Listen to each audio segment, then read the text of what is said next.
16 दिन देवताओं की पूजन के समान पितरों को समर्पित किए गए हैं, इसलिए आप भी इन पितृदोषों से निवृत्ति के लिए ये उपाय कर सकते हैं।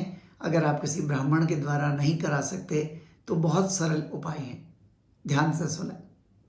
हर रोज प्रातःकाल उठ करके स्नान ध्यान करके घर में दिया जलाएं भगवान के नाम का, अपने इष्टदेव के नाम का, धूप बत्ती करके जो पूजा आप करते हैं दैनिक उसको संपादित करें। फिर आप सार्वजनिक मंदिर चले जाएं, देवालय चले जाएं जहाँ पर पीपल का वृक्ष हो, और वो पूजा हुआ पीपल होना चाहिए, नया नहीं। उस पीपल के जड़ के पास अपने पितरों के नाम से घी का दिया आप जरूर जलाएं और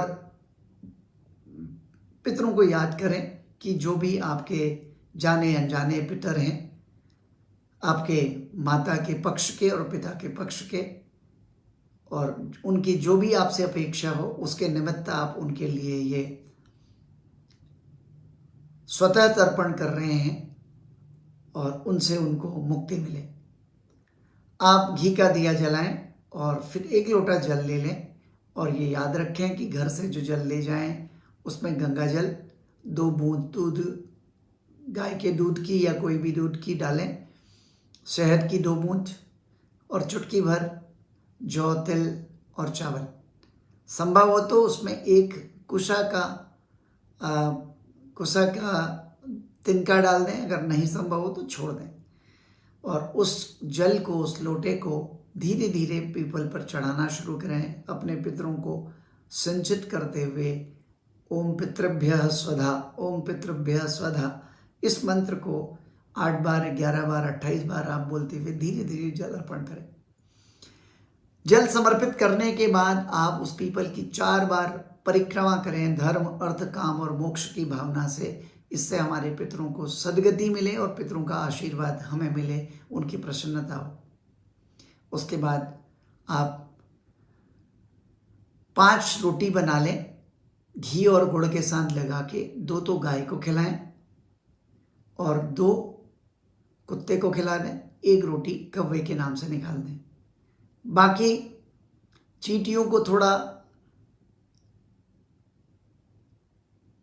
चावल और चीनी या आटा चीनी किसी भी पेड़ के नीचे आप फैला कर डाल दें ताकि वो चींटियाँ खा जाएं। ये 5 तरह की बलि हो गई।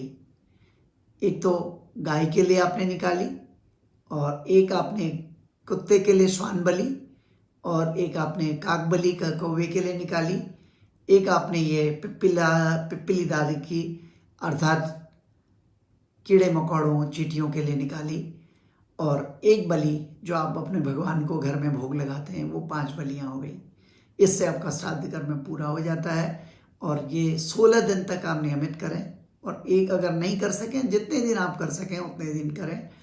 और अंतिम दिन आप हो सके तो 2-4 गरीबों को खाना खिला दें, पूड़ी, हलवा, सब्जी बना के पितरों के नाम से।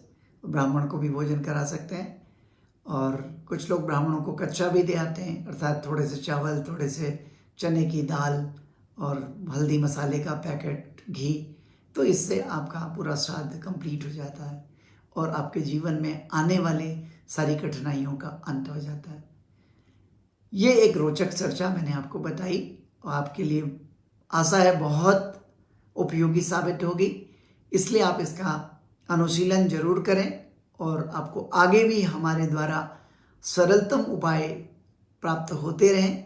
इसके लिए आप हमारे चैनल को सब्सक्राइब करें, बेल आइकन को दबाएं ताकि लेटेस्ट इन्फॉर्मेशन आप तक पहुंचे। और मैं आपसे विदा लेता हूं। इस वीडियो को औरों को भी फैलाएं ताकि सब लोगों तक हमारी संस्कृति का ज्ञान पहुंचे और हमारे संस्कार बने रहें और हमारी संस्कृति अनंत काल तक चलती रहे। नमस्कार, धन्यवाद।